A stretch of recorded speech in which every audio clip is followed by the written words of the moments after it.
Hello, I'm James Daggar-Nickson. Welcome to Media Week. Ahead on the program, all the latest on Network 10 going into voluntary administration. We'll chat media stocks as well with Evan Lucas and, of course, the latest all-important ratings. But first, it has been a big week for Network 10. Of course, the end of last week, confirmation that two of the big billionaire backers would not be guaranteeing that $250 million debt facility that had been requested.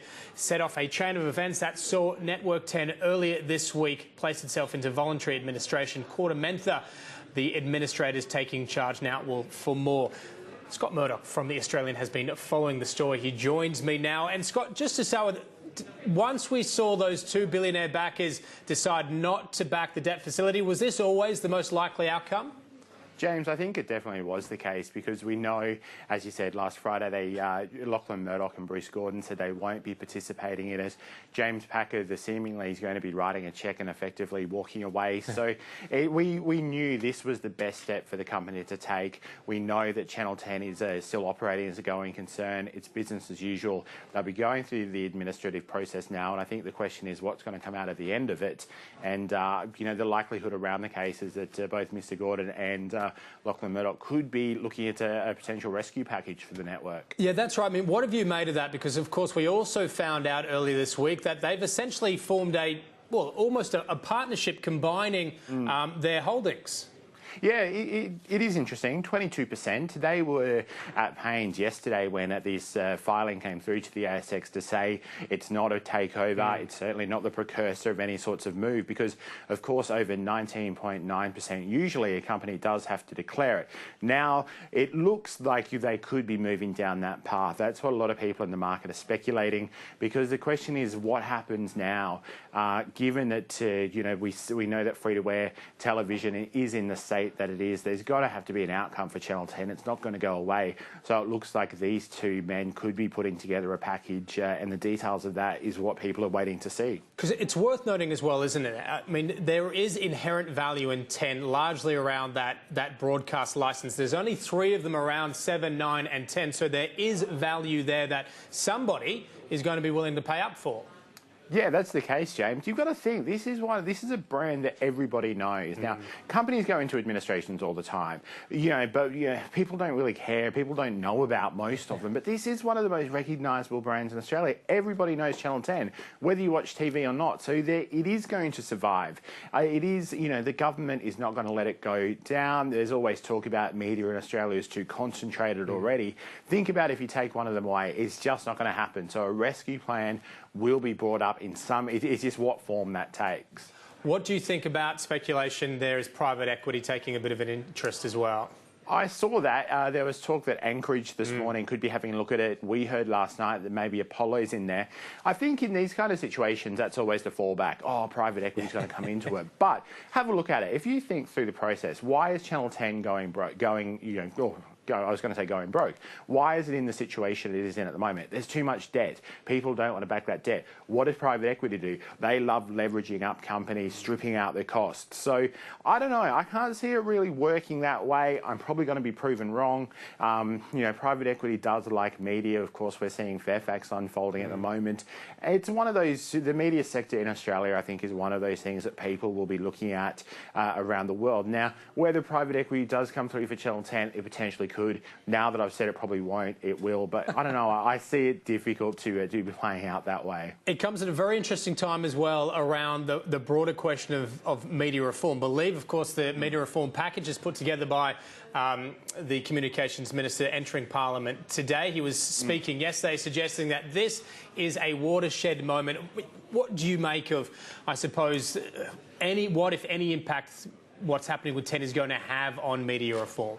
Look, I think it really throws it into the spotlight. I think what it does, somewhat, and again, this sounds bad, I said it on Ticky's show last night, but for the government, not fortuitously, but it goes to show that there does need to be reforms made. And I think that behind the scenes, Mitch Fifield would be making the arguments in his discussions with, the Greens, the crossbench senators, to try to get them on board, because it just goes to show that media companies, all of them, are not in the best shape right now. So if they're allowed to expand, if there can be some kind of M&A activity, it will probably strengthen it. Now, given the laws that they are the way they are right now, Bruce Gordon wouldn't be able to buy the company. Lachlan Murdoch wouldn't be able to buy Channel 10 because of the reach rule, because of the 2 out of 3 rules and things like that. So if we do see the government's reforms go through, then it does open up the way for those 2 companies backed by Bruce Gordon and Lachlan Murdoch to come in and take 10. So I think the government would be very, very keen to see this go through. So they'll be really negotiating, getting the likes of the Greens, Nick Xenophon, One Nation, who knows what they're going to do to get on board. Scott Murdoch, pleasure as always. Thank you. Thanks, James. Scott Murdoch there from The Australian. Well, now for a check on the media sector's performance in terms of the share market this week. For that, we're joined by Evan Lucas. Evan, appreciate your time this afternoon. Well, 10, of course, in a trading halt, but got to get your thoughts on how it's all unfolded. Look, 10 was always going to move into the idea of what your previous guest, Scott talked about with that receivership. I think the interesting part is it will be very complex in terms of how that looks and the structuring out of it. There's already been a lot of broken notes about it today. The most notable one that the market's picked up is what came out of Credit Suisse and their view that Channel 9 clearly will benefit from this. It's easy to see why. You do have the Big Bash up for renegotiation at the end of this current year, and that therefore means that they could have the full suite of cricketing products. It is incredibly expensive, and Nine themselves do have a reasonable amount of debt on their balance sheet and have certainly been struggling themselves to look at that side. So I'm not overly sort of sold on what sort of CS was trying to say there. The other thing they clearly point out to is that the revenue dollars that are going to be lost in the short term also need to go somewhere, and that's mostly to head to Nine as well, considering the programming that they've got coming up at the back half of the year. So at $1.30, $1.35 is certainly where they're at. Therefore, there is possible upside, but it's a long, long way away from where they listed a year and a half ago at $2.10. So there is still a reasonable amount of space in the media sort of area, particularly on the listing side. And what is more sort of coming out and what's more true about this is that debt-laden media stocks, particularly traditional media, are going to find it harder and harder. And there is a lot of signs that show very clearly that the reversal in ad revenue from traditional to new world is almost exponential, and that it will actually ramp up even further over the next 15 to 20 years to a point that it's almost sort of a third of what it currently is at today's level. So there's a long way to go in that space. And for that reason, this is probably the start of what has always been a probability in terms of where free-to-air media goes. And therefore, the way content is generated, the way revenue is generated out of that content will clearly change over the next 5 to 10 years. It's a really good point. I mean, there's no doubt that there was some, I suppose from 10's perspective, some disappointing outcomes in terms of the amount of money they paid for some of that US content versus the ratings they were able to achieve from those programs. But at the same time, you know, they're getting squeezed in terms of that dwindling advertising pool, and that's not unique to 10 at all in the space. No, it's not unique, and that has been seen for probably the last 3 to 4 years. The other thing that's happening on the other side is that the content that is really high level of competition, particularly the sports side. Look at what 7 paid for the AFL. Look at what 9 did for the NFL. The NRL, and then again the cricket. In terms of what the renegotiation was 18 months ago, they are record level contracts that are legacy as well. They locked in for between 5 and 10 years, and they're incredibly expensive, and that's where the revenue dollars comes from. But the other thing about them, they're cyclical. They are seasonality sport presenting shows, and 10 is actually the case in point by that. This is actually their best part of the season normally. You normally have midway through, you've got MasterChef at the moment, you have things like Offspring, which has been falling off slightly considering it's now in its 6th to 7th season. You had a pick up from the Wrong Girl, and winter is actually normally a very good month for 10 on the revenue dollars, but it fades well out in September. The idea was the Big Bash would pick that up. It does well, but it's a very concentrated event, and again, the revenue dollars fall out, and that gets back to, as you said, the US legacy deals have been unfortunate for them. They haven't really seen any sort of major numbers, and again, the consumption of media is changing, and you've got Nine who had the backup with things like Stan, and that tie-up has actually really sort of plugged holes in their free-to-air media, and that was the difference between 10 and 9 as well, is that 10 never got onto what will now be the most likely area, which is online content. Things like Netflix and that idea hasn't really been picked up by them either, and that's why it's been lagging behind on a revenue dollar anyway. And look, can I just quickly get your thoughts as well? Fairfax been knocked off the front pages a little bit because of obviously 10 last week and this week, but of course you've still got a couple of big private equity firms doing due diligence as we speak. We do, and again, the question, I mean, we've also had a fair amount of sort of political speak at the moment as well with regards to where paper advertising will be going and paper networks over the next sort of 5 to 10 years. clearly Corbet's comments that basically papers in Australia will be dead in the next 10 years is very, very interesting. There has been a lot of publications and releases from News Corp to show that that's probably not the case. And again, there's always been that sort of delay in why private equity has a really good bid at Fairfax. There is a lot of structural change they could make there very quickly. The fact that they never went with an actual consistent paywall for the Sydney Morning Herald and the Age was always sort of scratched as an idea of you've missed a point there. And you can see that the Australian and those major papers actually took the headwind, took the hit around about 2010-11, and they've actually now seen that viewership is growing. It's still not at the same levels it was pre-free sort of online subscribership, but it is certainly running up and actually generating dollars. And that was always the argument, was that were you going for eyes on screen and the ad dollars to possibly pick that up, or do you actually have to get the subscriber, the user, to actually pay for intellectual property? Because that's what you're paying for. It's intellectual property. And that's where I think a lot of people have said Fairfax missed, and why PE can see that value pretty quickly and would probably instigate something like that very, very fast. Evan, great as always to talk. Thank you. Thanks, James. Evan Lucas there. Look, we need to take a quick break. When we come back, and be joined at the desk by James Hier, the CEO of MEC. We're going to be talking all sorts of things, advertising and, of course, media spend. Stay with us.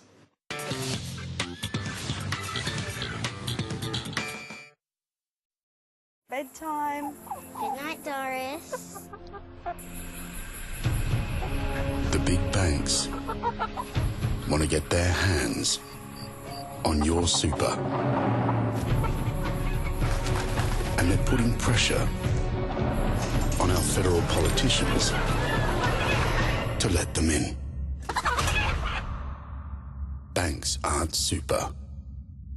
Authorised by D. Whiteley for Industry Super Australia, Melbourne. So rich, so thick. Come on, give that spoon a lick. Glorious Woolworths Deli Soups. 300 grams, only $3. That's why I pick Woolies.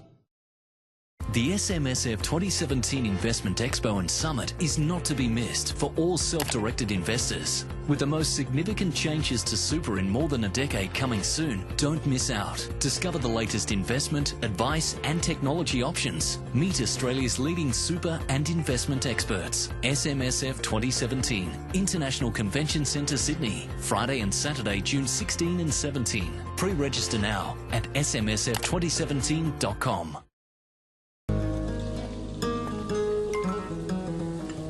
Me gusta tu vestido. Dime más. Tus manos parecen muy suaves. Dime más. Tu pelo es perfecto para la forma de tu cara.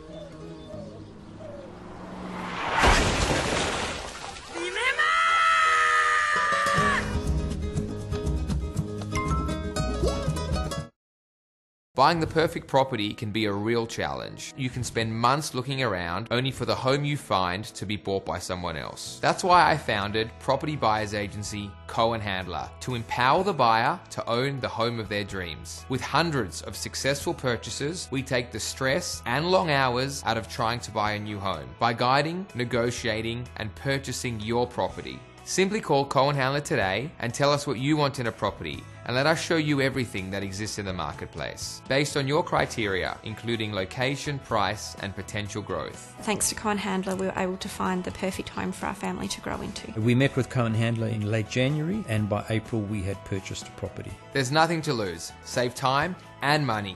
Get the experts from Cohen Handler on your side and find your perfect property today. Go online now at cohenhandler.com.au or call 1300 420 160 and get the right property at the right price.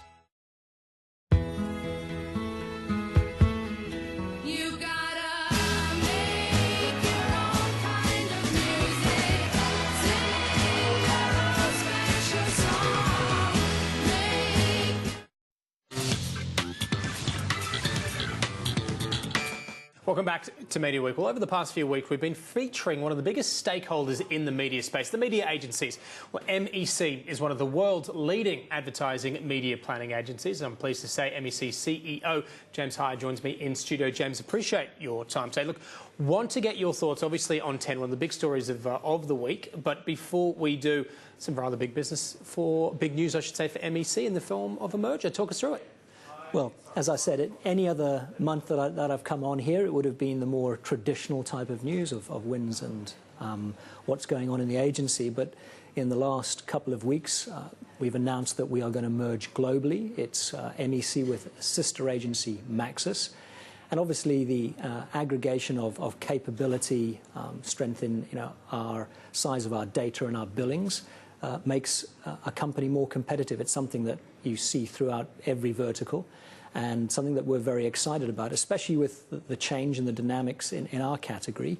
We're looking to create something that is absolutely fit for purpose and right for times. What does that mean for the customer? What is the offering, and what is, I suppose, the benefit that you'll now be able to offer that you perhaps weren't able to previously? So every agency doubles down on a particular area of capability, and what's been interesting is auditing the strengths of ourselves at MEC along with Maxis, and what we've found is our portfolio has grown quite significantly, and that's obviously on a skill sets basis, expertise of people within the business, but also from a geographic perspective. We've been able to strengthen our presence in Melbourne significantly, and they've been able to do the same in Sydney. And we already have strong offices in both Brisbane and Adelaide. How important in the current landscape, and I imagine expectations for the future, is that scale? Is that ability to aggregate on a large scale? I think it's critical for almost every business to be able to scale. We have a number of clients that are looking for geographic expansion within Australia, and there are a couple of cities that we need to put a flag into, as well as areas of capability, particularly in attribution, that we need to drive further. And the bringing together of these two companies gives us that depth and perspective that you don't get if you are a lighter weight company. Just looking at the moment, talking about MEC, can you give us an idea of the role that you're playing in the market, size, how 2017 has been playing out so far? Well, there's a couple of things in that. What happens is we're now number one within our holding group. So what happens is that means we get the attention of the holding group. Our success is their success, so you'll get the resource and capability you need.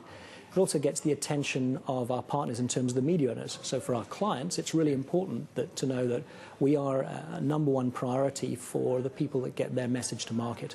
So that has an incredibly important part for us to play now. In terms of how the market's panning out, end of 2017, we're expecting about a 4.5% growth for the whole of the media market. TV, we're expecting to be flat. Digital is growing, albeit at a much lower rate. They're just scraping into the double figures. That's around 11%. Out of home, we're expecting to grow around 6%. Radio 3%. Print, unfortunately, still going down, and cinema up. Looking at digital, one of the talking points really that we've been looking at all year has been the issue of brand safety around digital advertising. Obviously, there's been some high-profile cases this year in regards to an impact on brand safety. I mean, how have you viewed that, and have there been any outcomes as a result of it? Brand safety, I mean, it's such an incredibly fat and talked about subject. Yeah. But I think you actually literally have to double click on it, because along with that, when people say brand safety, they're also talking about brand suitability.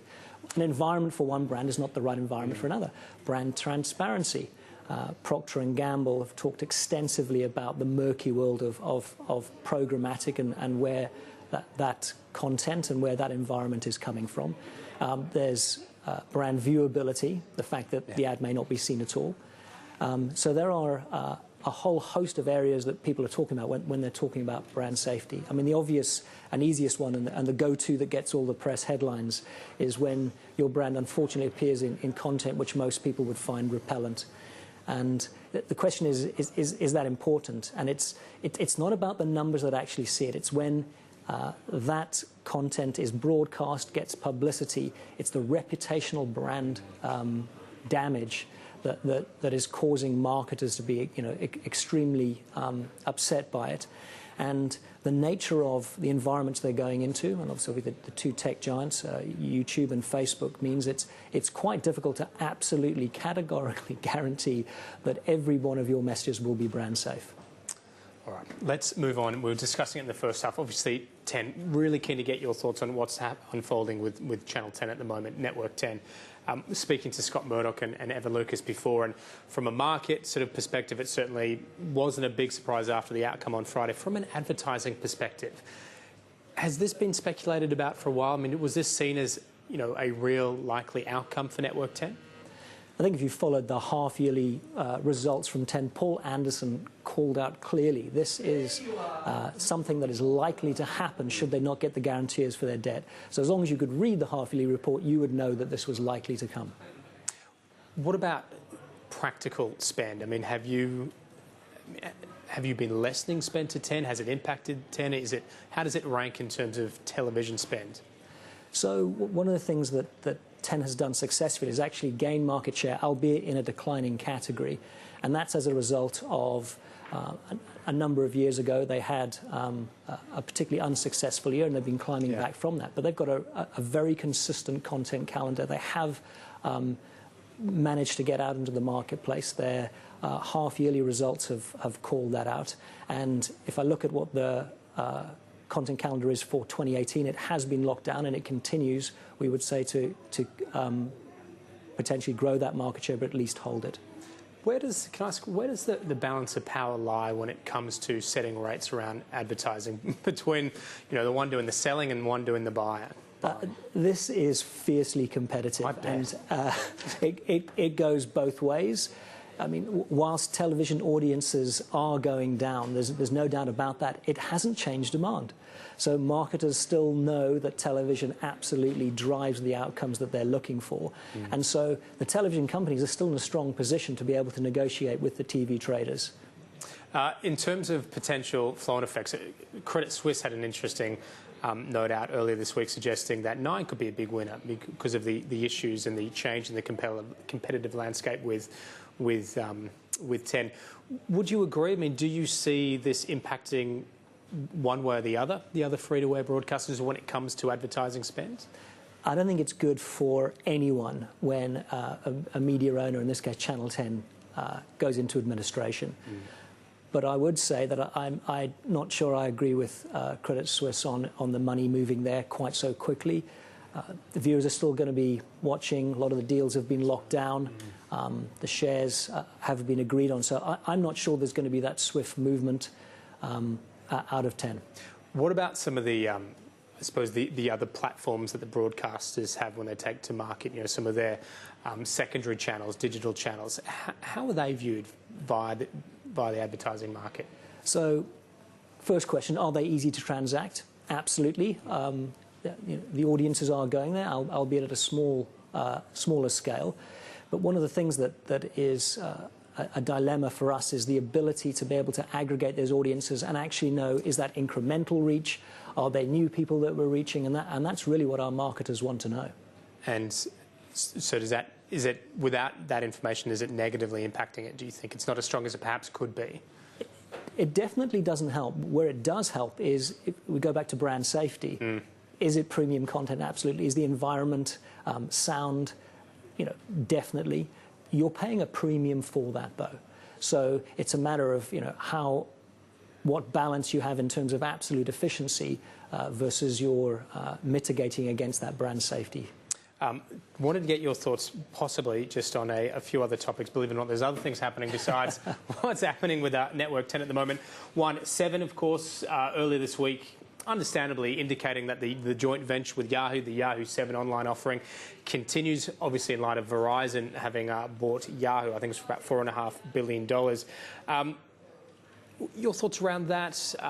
Good move for them? How does it play out? How do you view an online offering like that? So I think it's a great move for 7. And if we talk about television now being professionally developed content distributed on any channel, then I think that's something that 7 would want to bring back in-house, and I think it's a good move for them.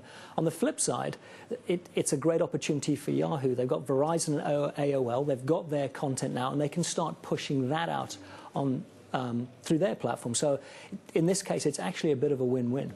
All right, let's move on to the ratings as well. We'll kick off, as we're talking about free-to-air, we'll kick off with the free-to-air ratings. 1 through 5, I believe, we'll bring up. This is, I should say as well, for week 23. Well, doing well on debut. True story, Hamish and Andy, Channel 9 taking out the top spot. House Rules also doing well. The news channel is doing well. How are news shows generally viewed from the advertising market? I noticed always the weekend ones do particularly well. I mean, they're absolute anchors. So in terms of the movement of viewers in and out, you'll have seen shows in certain of the networks having to be withdrawn. The news allows us to have a bedrock of a schedule and make sure we get the viewers that we need.